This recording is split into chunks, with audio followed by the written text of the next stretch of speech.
Okay, well, it's 11 o'clock and let's get started. Good morning. My name is Jan Schmitz and I'm with the Edmonton Pride Seniors Group. It's February 17th and thank you all for attending our weekly Aging with Pride discussion group for the LGBTQ2S+ seniors and their allies. Thank you too to our partners, SAGE and the Pride Center of Edmonton. Before I introduce our speakers, I must acknowledge that we are located on Treaty 6 territory and respect the histories, languages, cultures of First Nations, Métis, Inuit, and all First Peoples of Canada whose presence continues to enrich our lives. 2 housekeeping items. Firstly, I must let you know that this session will be recorded for future use on our YouTube channel. If you don't wish your image to be recorded, please close your video feed. Secondly, may I remind you of our code of conduct outlined in your Zoom invitation and underscore a couple of points. Please respect the speaker by remaining muted during the talk. We will unmute you for the question and answers. Be mindful of our time limitations and keep your questions and comments as brief as possible so that everyone can participate. Anyone who wishes will be given an opportunity to ask a question before individuals who have already spoken will be recognized. And respect the confidentiality of the personal information. And now, and with great pleasure, I would like to introduce our guest speakers. As the re-elected MLA for Edmonton-Riverview since 2015, Lori Sigurdson has worked diligently to make life more affordable for Albertans. Her advocacy for appropriate and affordable housing for all Albertans is part of why she was re-elected in 2019. And then we have Janis Irwin, who was elected to the Legislature Assembly of Alberta as the representative for the constituency of Edmonton-Highlands-Norwood. Janis is currently the official opposition deputy whip and the critic for women and the LGBTQ2S+ issues. Lori, would you like to start, please? Unmute myself. Well, good morning, everyone. Thank you so much for the invitation for myself and, of course, my colleague Janis Irwin to join you this morning. And I certainly see a lot of familiar faces. Eric, I've known Eric's story for a long time, and we have the same profession. We're both social workers, and I certainly appreciate all the work that he's doing in this area. And of course, Michael Fair, who we've work with for so many years. Thanks, Michael, too, and so many others that are here today. So thank you again. And just maybe I'll add a few little pieces to my introduction. So when we were government, the NDP, back in 2015, I was the Minister of Seniors and Housing at that time, which sort of makes some of the reason perhaps why I've been allowed to come and speak with you, and I appreciate that very much. And now I am the critic for the same portfolio, seniors and housing and mental health and addictions. So of course, these are 2 significant portfolios that have, certainly during this UCP government, we've seen, pretty disturbing decisions by the government showing really their incompetence on many manners, their incompetence on the response to COVID, and how seniors sadly have been, I would say, disproportionately impacted in a negative way by this. And it didn't have to be this way, but it was, I think some of the bad policies the UCP has brought through. You just don't attack doctors and nurses during a pandemic. I mean, you work with those professionals. They're going above and beyond to support people. Certainly in, the first wave of COVID, we know that so many seniors died in continuing care facilities across this province. And there could have been more done. A lot of these were preventable deaths. And Alberta had some of the highest rates of death of seniors due to COVID in that first wave, which is you know, it just breaks my heart. It's a significant tragedy, and there could have been so much more done. Certainly we had asked, you know, for that one site for workers, for example, you know, a month earlier than the UCP put that in. And, you know, so many people who worked at multiple facilities, because they're precarious workers cobbling together a job, unfortunately did transmit some of the illness to seniors who were very vulnerable, and many did pass away. So, I mean, you know, the government makes important decisions that completely impact our lives. And so that's why it's important to have a competent government. And unfortunately, we don't really have that at the moment. And certainly Janice and I and all our colleagues are working hard each day to sort of shine the light on that, make it difficult for them to go ahead with some, you know, mostly ideological view of how things should be, whether it's based in fact or not, is not really that relevant. And certainly one of the areas that Janice and I have been working on is just the terms of the opiate crisis and their, you know, rejection really of the harm reduction model.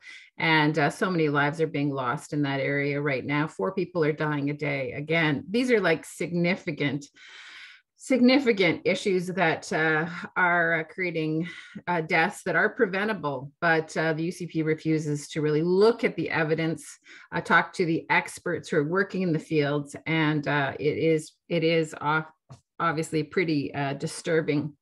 Certainly one of the things that I think impacted seniors more than other parts of our population is just the socialized isolation that was created by COVID.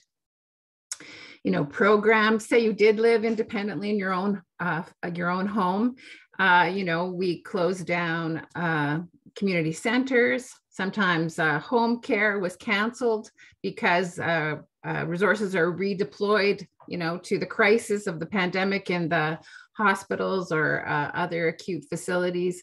And seniors had to sort of make do. And there was a cost to that. And certainly we know that many people have been impacted by mental health, and sometimes there may be mobility issues, transportation issues, just opportunities to connect. You know, it certainly took its toll. And I know that all of you probably have understanding of that lived experience. And so that's a significant concern for me. And just overall, you know, as a social worker for many years, I mean, I'm always thinking about the social determinants of health, that we need affordable housing, you know, we need to have, you know, good income support programs. And one of the first things that UCP decided to do when they came in was to de-index those programs like the Alberta Seniors Benefit, AISH, income support right away off the hop. But guess what? They gave $4.7 billion to, you know, profitable corporations. They threw billions to the KXL pipeline. But, you know, regular folks like us, you know, we had to carry the burden of that. And of course, that was something we were very proud of as government, that we did index, because of course, each year cost of living goes up, and we wanted to make sure people had, you know, money in their pockets. But this UCP government has certainly indicated to us that they are more interested in helping sort of a more elite part of the population than supporting regular Albertans. And certainly that's not our values as the NDP. And we want to make sure that everyone's included and that everyone has the supports they need.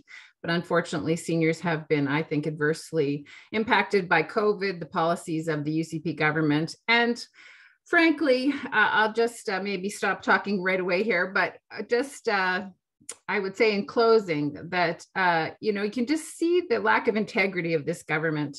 You know, they made rules for us about what we could do during COVID, and then we had that Aloha Gate fiasco where their cabinet ministers flew to Hawaii, and the rest of us were responsible and weren't in close contact with loved ones, followed those rules. And then we saw them too at the Sky Palace dinner, where no protocols were being, anyway, these are just a couple examples. There's so many more. And in leadership, you want people with integrity, people you can trust. And I think this UCP government has certainly shown that. And I mean, there's so many other things to talk about in terms of seniors. And I'd really totally invite your comments and questions in this area, and really look forward to having a dialogue. So I'll stop there and I will let Janis go. Wonderful. Well, I don't know why I agreed to follow Lori, but that was a silly move. But here we are. Thanks, Lori, for those remarks. And just, yeah, thanks to all of you for inviting us. I mean, I think this is my first time formally speaking to this group. Like Lori, I know a number of friendly faces in the crowd. But yeah, thank you to SAGE for the work that they do, and the Pride Center, and of course, Aging with Pride. It's an honor to be here with you virtually on Treaty 6 territory. Yeah, I mean, I guess I wanted to talk a little bit about, I guess, the work that I'm doing as the critic for status of women and 2S LGBTQ plus issues. But I preface that by saying, yeah, Lori and I get to work together on a number of issues that are really important to me and to my constituents, and particularly in my riding here in Edmonton-Highlands-Norwood. And a couple of those include housing, right? Housing is a really critical issue, not just for seniors, but every day I see unhoused folks in my communities that I represent. And I'm proud of the work that we did. I'll say we, although I watched from afar. I wasn't part of the NDP government, of course, because I was only elected in 2019. But I'm proud of the work that we did. But there's so much more that needs to be done, and particularly because we've had 3 years of regression basically under this UCP government. With cuts to affordable housing as one example. And I mean, all these issues are so much exacerbated by the pandemic. And, the other issue that Lori and I get to work together on a lot is, as she alluded to there, supporting folks who are struggling with addictions. And so harm reduction and mental health supports, and tackling the drug poisoning crisis that, like she said, is taking for Albertans a day. And it's not, it's not just folks, although there are a lot of folks in Boyle Street, Macaulay, and communities I represent who are unhoused and who we're losing, but we're also losing folks who are of other demographics. We're losing older folks. We're losing, young men in suburbia, right? And it's really, really been hard to see this government refusing to act, right? Because these are real humans that we're losing. It's an absolute public health crisis. So beyond that, just a little bit more focused on my critic portfolio. I'll start with the status of women piece, because my focus is often LGBTQ2S plus issues. So I don't want to lose sight of that one. And it's quite timely because I've been having a few conversations with people just around the disproportionate impact of the pandemic on women, on working women, on senior women. I remember it was early in the pandemic, I think around April 2020.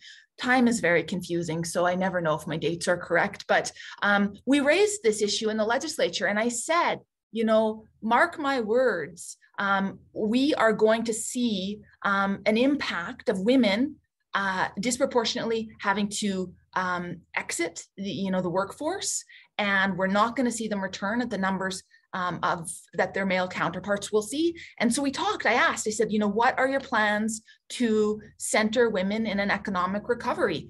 And not only did we not get an answer, the UCP laughed at us, mocked us, and sure enough, fast forward a couple of years, we see the data that supports that. And so that's going to be something that Lori and me and our colleagues will continue to talk about and will continue to raise in the legislature.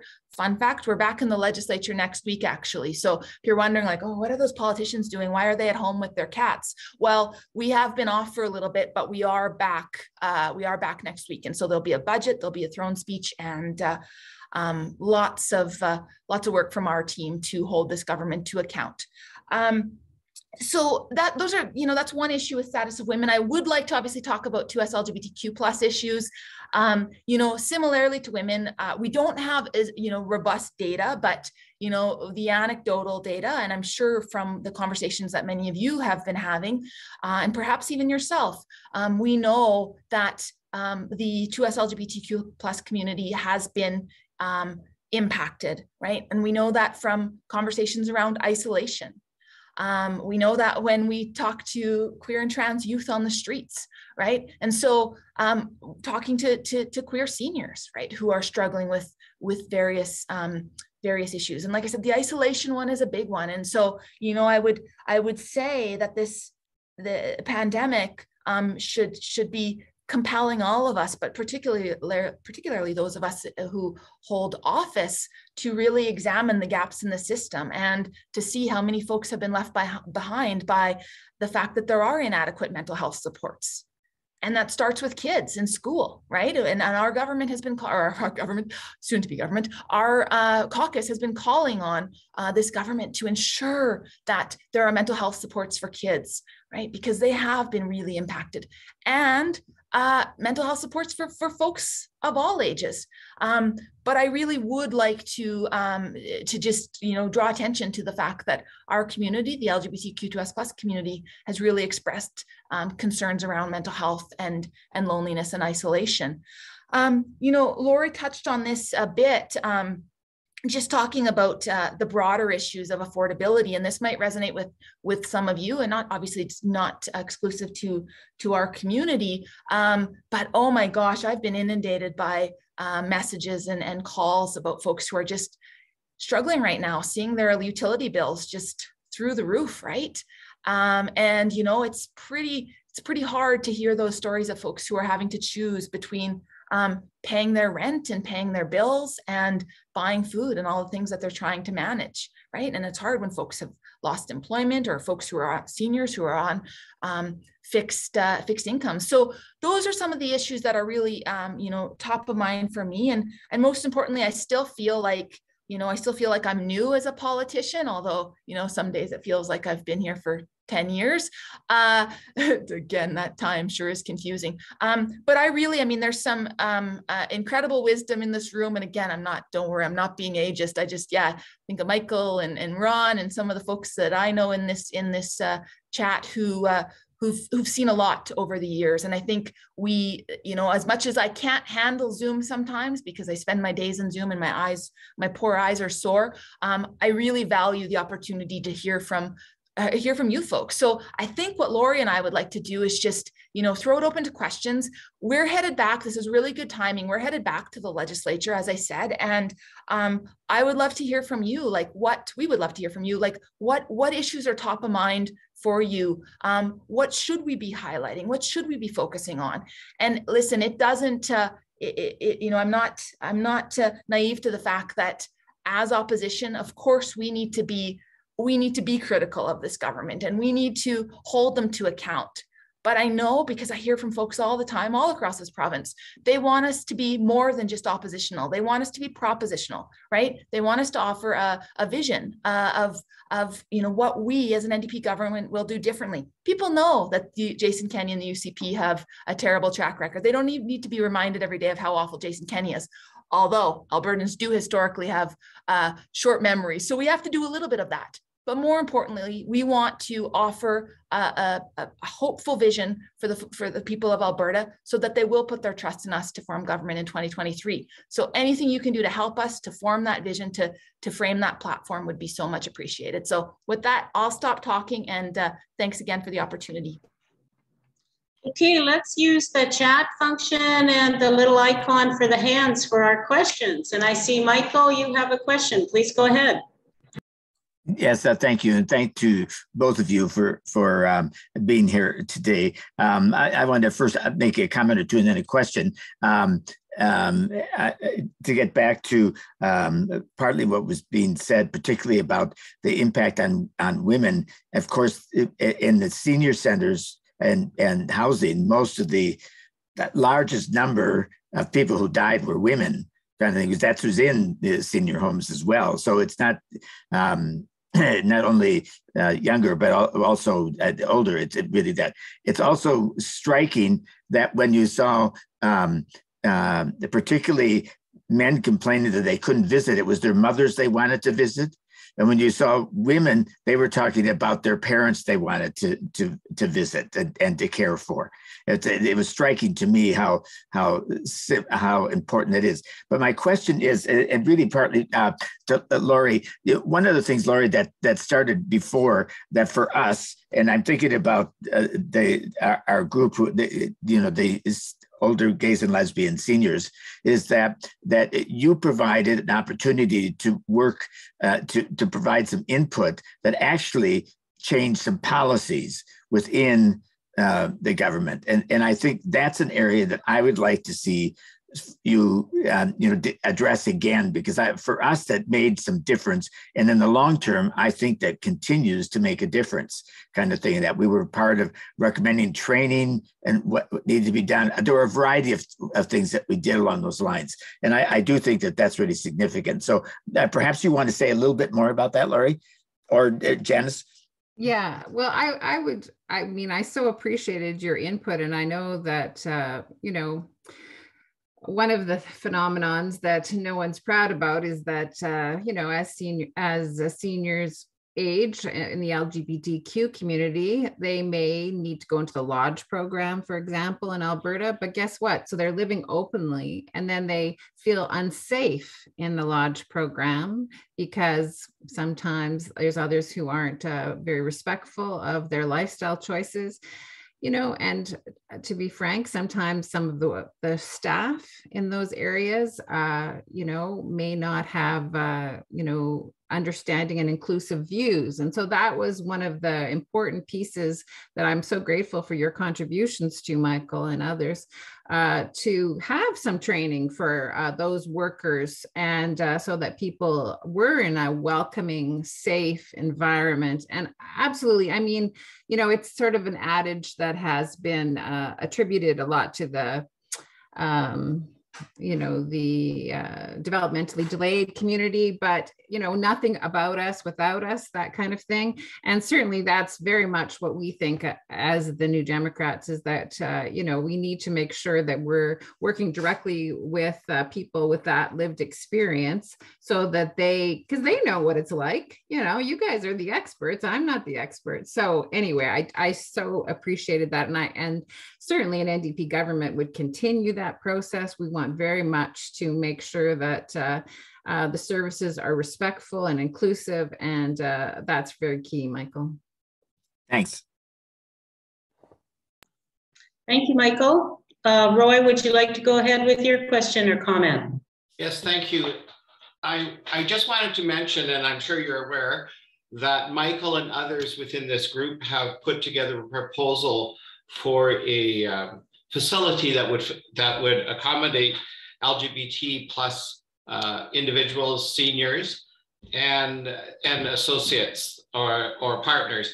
And I'm wondering if you've seen the proposal that's out in front and the kind of support that we could expect from a government level. I know that it has been presented to City Council, and we are hopeful that something like that can come along. We talked of, in fact, Janis, there was a school, I think it's Mount Carmel or something that's in your division, that recently was going to be closing, and because it's consolidated, whether that building would be something that could be transferred into a seniors complex for gay and lesbian individuals. So interested in that, and hoping that the two of you have seen the Hot Boys Summer Play, because it is really relevant into what's happened in Alberta with our friend Jason Kenney, and if not, I would recommend, even though it is going to Calgary. So just some thoughts about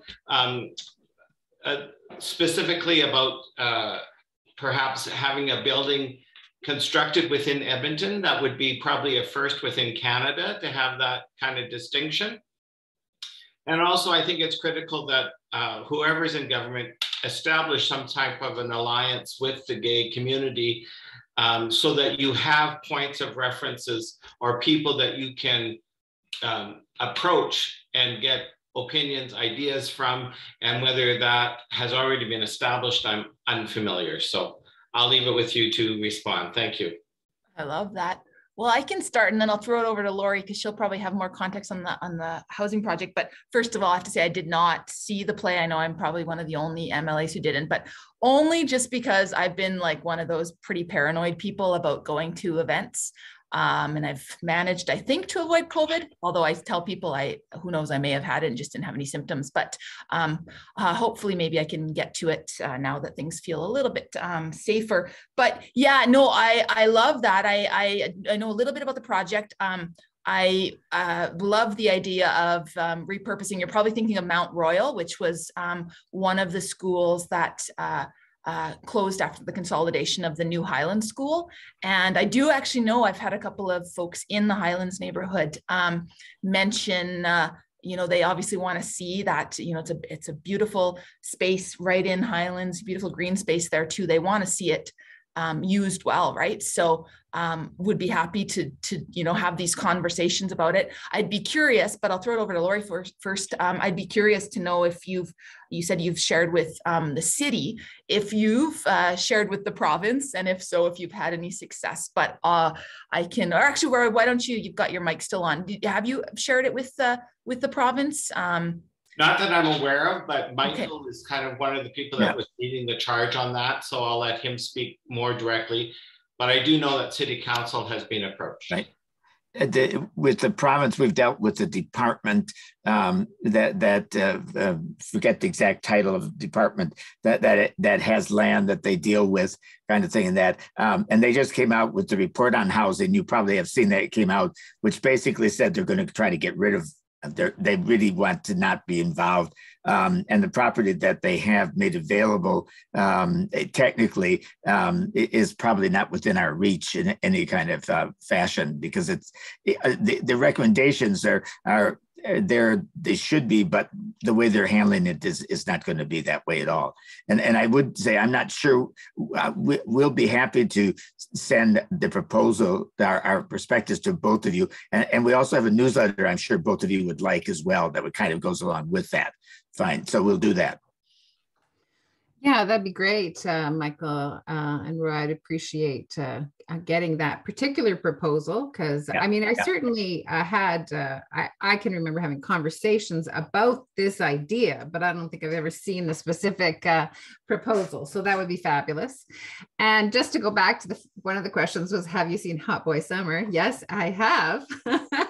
And yeah, it was very cathartic for me. I got to laugh quite a bit. And you know what? It was truer than you think. I mean, I know it was fiction, but you know, there was a lot of things that certainly rung true. And both Janice and I are on the private members committee, Bill's committee, and they had this little piece about the rodeo, of course, so that made me laugh quite extensively, I must say, because it was quite a charade in the committee. And anyway, yeah, it was very fun, and it's nice to see local artists, you know, giving us another view, because sometimes we as politicians can be so heavy, you know, we're always like, oh, this isn't working or whatever. So it was very fun just to go laugh our heads off, or I laughed my head off. So, I mean, I guess what else I could say is that, I mean, one of the, you know, just so disturbing things is exactly that proposal where it looks like they're going to privatize affordable housing. They're not really funding the housing management body system. Like, we put $1.2 billion into affordable housing during our tenure. And you know what? That wasn't enough. We had such a huge hole to fill. These guys are putting in about 242 million over 3 years, which is completely insufficient. And we know Alberta already is below the national average in terms of housing proportional to population. And we have so much need in this area, and the UCP is only going to make it worse. And of course, you know, the private sector is only interested in maybe a little bit below market. They're not interested in rent geared to income. They're interested in making a profit. And so I think it's kind of devastation for the sector. And you know, obviously they've done very little on the affordable housing front since they've been elected. But besides this report, which will, privatize, and I just keep hoping that, they won't be government next year before they dismantle our whole system across our province, because I think that is going to be very sad news for all Albertans. And we need to make sure that, affordable housing is so fundamental to anybody's well-being, mental health, and, just part of that social determinants of health. And we know that that if people are well housed, guess what? It costs often less, because people who aren't well housed may use our emergency room system more, EMS, sometimes policing is increased. And we need to make sure that, like in the long term, it actually saves government money. But of course, UCP has a pretty short-sighted focus. And they're just, they're, as Janice said, next week, throne speech budget, Kenny's just gonna, who cares if people are being devastated in their own households? They're gonna balance that budget, and they're gonna continue to cut programs and give money to the elite corporations and say they're doing a great job, but it's really because there's almost $100 oil again.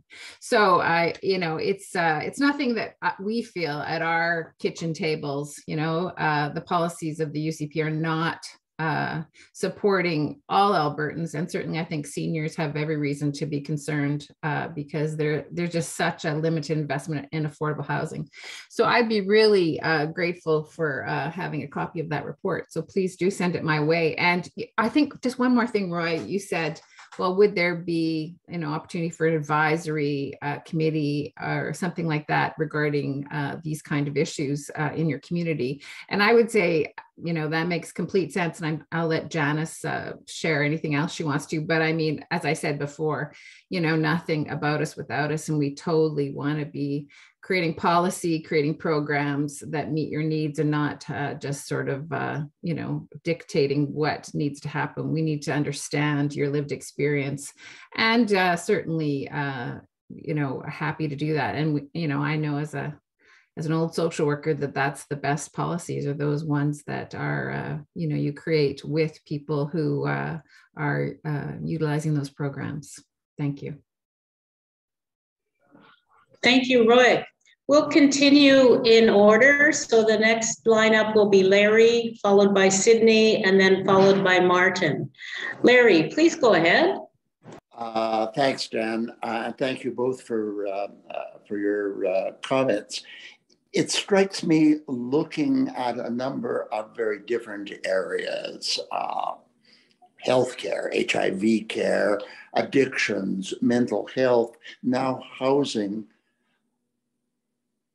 Many of the programs that have been created really have been initiated through community effort, and that there is a real need to have a coordination with actual policy. And it seems to me these areas overlap one another. As you said, it's more expensive to look after people who do not have housing.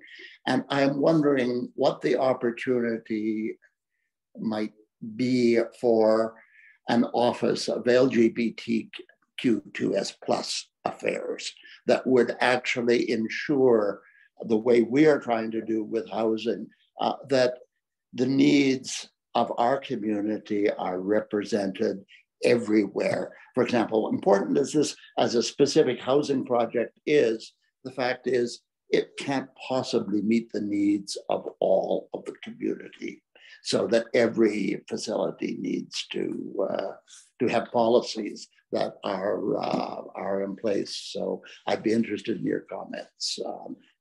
The notion of an office of LGBTQ affairs. Yeah, and I mean, thanks, Larry. I love that idea. I mean, obviously, I can't speculate about what government would look like for us, but one of the, I think, hopeful signs of, Rachel Notley's leadership is the fact that I was appointed the LGBTQ2S+ issues critic, right? So, we didn't have that position before, like naming it. We know that that's critical. And we've got a government right now, and again, this is me being being a little bit negative, but there's a positive point to this. You know, we do have a government right now that kind of lumped everything together that they don't care about into one ministry. So culture, multiculturalism, status of women, threw them all together, right? And then they kind of deal with the gay stuff in there too, you know? Like, okay, if I ask a question about LGBTQ issues in the legislature, it's usually the Minister for Status of Women or Associate Minister for Status of Women who responds, right? Because gosh knows Jason Kenney or any of the Jasons would never respond to one of those sorts of questions.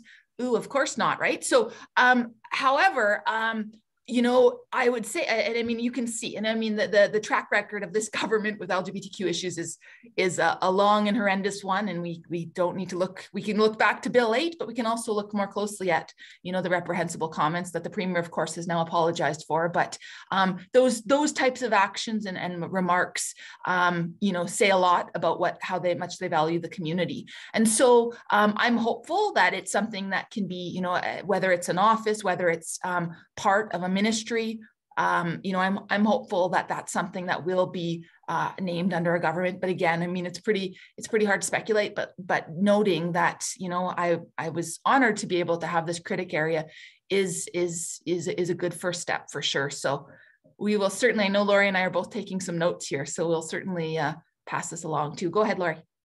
Yeah, thanks, Janice. Yeah, I really appreciate the question. I just want to say that one of the very first things the UCP did when they became government was to, you know, terminate the seniors advocate, right? We had created in our government a standalone office for the seniors advocate, and of course that was, you know, staffed, and certainly many of you know Dr. Kwan Si, who was in that position, you know, obviously, you know, eminently qualified for that position. They said that they did that because, you know, the health advocate could do the same thing. And then they proceeded to appoint the previous CEO of sort of, you know, the Conservative Party, Janet Harrington, to that position, who has no seniors experience at all, no health experience at all, but is you know, a political appointment in a role that really should not be. I mean, we did extensive interviews, and, you know, it was a university professor with a specialization in seniors. So Dr. Kwan Si, who did a great job for us. Anyway, so it's just appalling. And this again is another indication of how little they care. And Janice, it made me laugh. I'm sorry, I'm a bit of a cynical politician, I suppose, but I had to laugh at your characterization of how they put everything they don't like into one ministry. Anyway, but you know that our leader, Rachel Notley, is trusted and she cares about Albertans, and certainly in a government under her, she will not do any of this.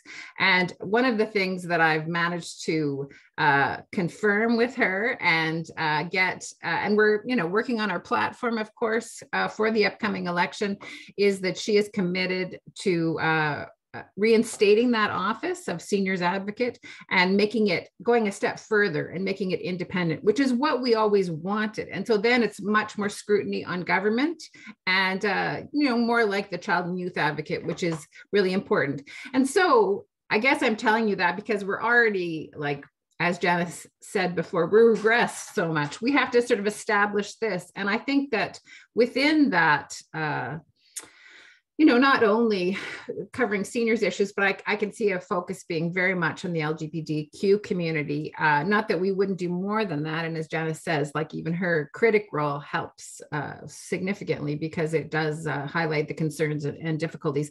I also want to talk about how the overlapping issues like affordable housing, mental health, all those things that you identified earlier in your comments, you know, one thing can't fit it. There's no panacea. We know that.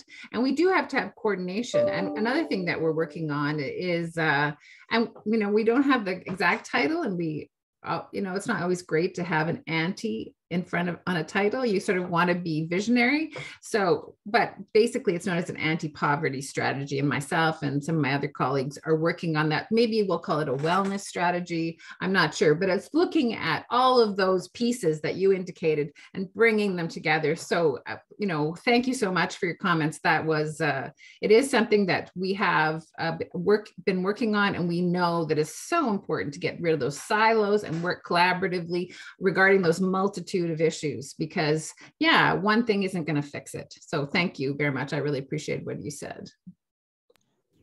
Thank you, Larry. So next up will be Sydney, then Martin, then Ron. Please go ahead, Sydney. Thank you. You had asked for budget input, first of all. And for me, the issue that has been an issue in Alberta since the 80s is still an issue. And I think it's something to sell. And it really is that, whatever you want to call it, whether it's multi-problem folks or multi-problem situations, that we could save so much money if we looked at people who fall through the net, and if we spent more time on that. And it's just such a dollar saving thing that I think somebody could really capitalize on it. And, there's a lot of pain involved in those folks who are falling through the net in whatever spot in our society. So it also would just reduce kind of the ugliness of our current world, and I think make it more beautiful. So that would be my issue for your budget. The next one, I just wanted to thank Janis, and this is not, I don't mean to be cheesy and sucking up to politicians here. I just want you to know that a family member volunteered for both your campaigns, and oh my gosh, did you empower that person and help them to feel better about themselves. And so I just want to point out that I think there's a place for mentoring and talking about how you truly should treat volunteers. And I just wanted to point out that you were a very rich and effective example of using volunteers wisely, even when you were under the rush, which I find horrifying of a campaign. So anyway, many thanks. And then finally, you mentioned, both of you, that you are working on the opiate issue. And I want to know what each of us today can do as citizens. And I want to know if there's anything we should be aware of as a committee to support you in that.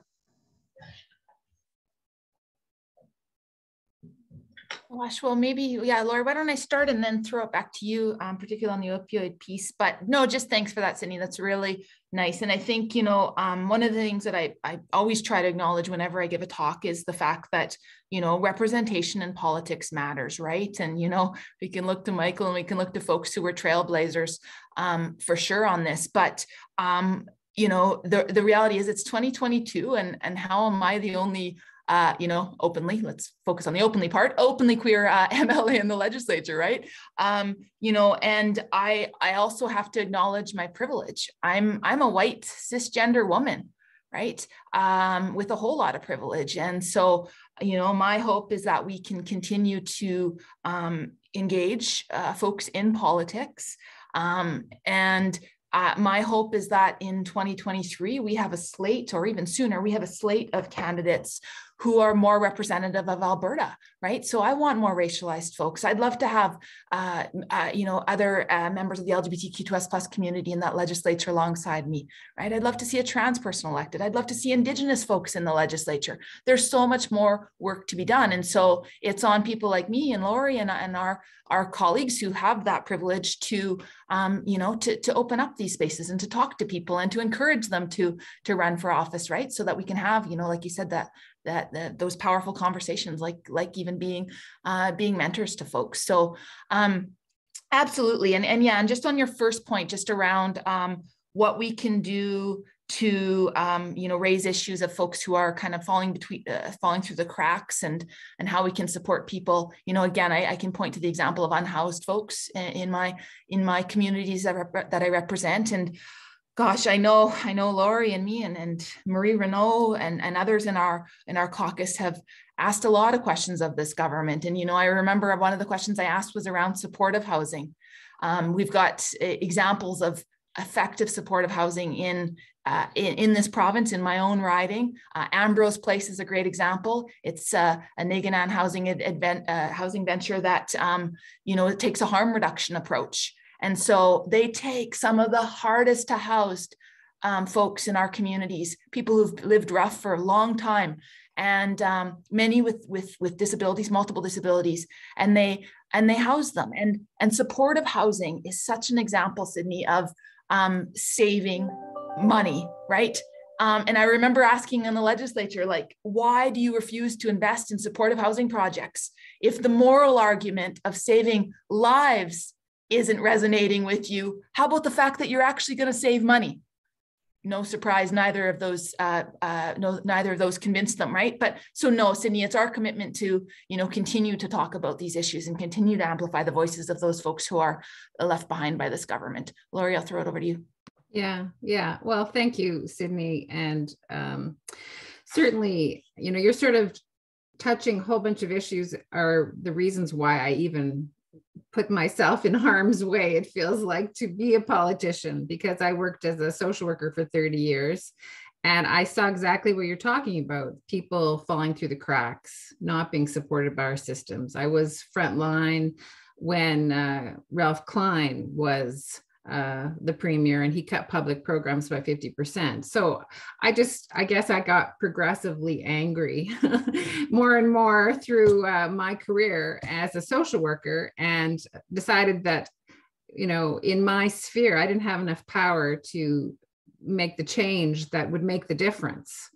And so, and these are not, they call them wicked issues. I've heard that before, wicked problems, and they're complex. It's not any kind of one thing, as we know, that will fit them.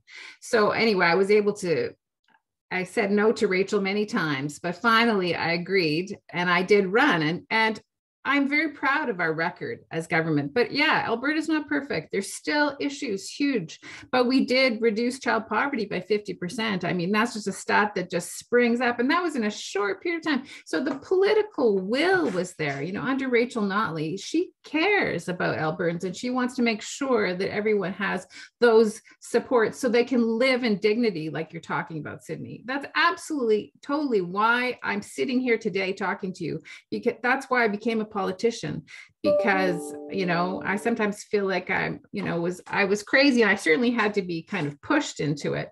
But it's so important to be at the decision-making table, and of course now as Janis and I are in opposition, so it's more difficult, of course, and we want to influence, and we want to challenge and be propositional, as Janis said, but it's tough on this side because you can't make those decisions. So obviously that's why it's so important for us to, be a government next time, so we can make some difference, and then make it a real difference. And I already had talked about sort of our anti-poverty strategy that we're talking about. So we are developing those policies that hopefully are, have that secure social safety net. But as I said, these are complex problems. And then you did ask about the opiate crisis and what can you do? And I mean, one of the first things I think that people need to is perhaps educate themselves. And one of the things the UCP likes to say is that, the NDP is going to go deliver free drugs to people's doors. And we're going to, we have all these NDP drug sites. It's just ridiculous, the rhetoric that they are slamming sort of the harm reduction model. Supervised consumption sites save lives. No one has ever died at one of those sites. We know we need to support people where they're at. And people aren't just going to go into treatment. Even, the UCP thinks people are just going to go into treatment. People need to be supported where they're at. And guess what? Those workers in supervised consumption services help them with income support, healthcare, develop relationships with them, maybe get them into affordable housing. They're doing all this stuff. But guess what? The UCP is cutting those services across the province. It's a travesty. It's horrific. So it is kind of a controversial issue. And a lot of people think, what? And then they listen to what the UCP say, and then they make out that we don't care about treatment, but we do care about treatment. We care about the whole continuum. But what's missing right now is the harm reduction. And with 4 Albertans dying a day, I mean, that's just heartbreaking that many people on there, these are people who don't want to die. They use drugs, but they shouldn't have to die because they use them. And the toxic drug supplies is, horrific out there. Anyway, and UCP are just putting their hands over their eyes and pretending like people are just going to quit cold turkey and go into treatment. No, they're not. So I guess one of the things is just to understand the issue. And I know Moms Stop the Harm. That's an organization of moms whose children have died due to the opiate crisis. And they're an amazing group of women who understand all of this. Them and others are having a rally at the legislature on the 23rd of February at noon, if you're interested, or, I don't know how involved you are in social media, supporting that in terms of, understanding the issue and seeing what's missing. Anyway, that's quite a bit of talking. So I will stop, but yeah, thanks so much, Sydney. Thank you, Sydney. We have about 7 minutes left, and we have at least 4 questions or 3 questions. Martin wrote in the chat, wondering about a focus on intersectionality and aging, gender, race, HIV status. Martin, did you want to speak to that? Maybe I'll just say something related to that, but maybe not, a little tangential, because one of the issues that I'm beginning my 3rd week of retirement. And so I worked in Alberta Health Services as a mental health therapist for the last 20 years. And so one of the things that I'm very aware of recently is kind of policies enactment and, how policy makes a difference. And so when I'm thinking about intersectionality, I'm thinking about the importance of the development end of it. So it's all well and good to put training in place, for example, in terms of aging for folks with of gender and sexual minorities. But how does that actually change practice? And so, just commenting on that, just the significance of not just thinking about what needs to be done in terms of bricks and mortar and what needs to be done in terms of training, but also what needs to be done to actually work with folks at the coalface, to work with communities, to be sure that policy actually is enacted, and that when it's enacted, it's helpful. So, just a few thoughts. It. No, I love it, Martin. And it's very timely because I may have just gone on a rant about this last night. So I'll try to keep my rant shorter and less ragey. But, the reality is, and again, apologies for starting on a negative note, but this is a government and a premier who's called intersectionality, quote, a kooky theory, and has very much dismissed any sort of intersectional approach. And, we can look at the power of taking an intersectional lens to policy. And we can see that through the work that the NDP did when they were in government, Gender-Based Analysis Plus, which was essentially a framework to ensure that any policy decisions, any proposed legislation would be assessed through the impact of said, documents, legislation, whatever it might be, on marginalized folks, right? Or on, on women, on to us LGBTQ plus populations, on racialized folks. The list goes on.